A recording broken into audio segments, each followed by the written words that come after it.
إن للمتقين مفازا حدائق وأعنابا وكواعب أترابا وكأسا دهاقا لا يسمعون فيها لغوا ولا كذابا جزاء من ربك عطاء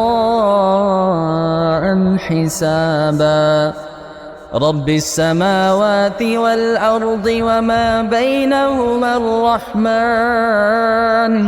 وما بينهما الرحمن لا يملكون منه خطابا يوم يقوم الروح والملائكة صفا لا يتكلمون إلا من أذن له الرحمن وقال صوابا ذلك اليوم الحق فمن شاء اتخذ إلى ربه مآبا إنا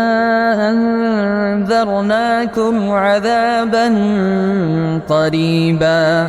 يوم ينظر المرء ما قدمت يداه ويقول الكافر يا ليتني كنت ترابا.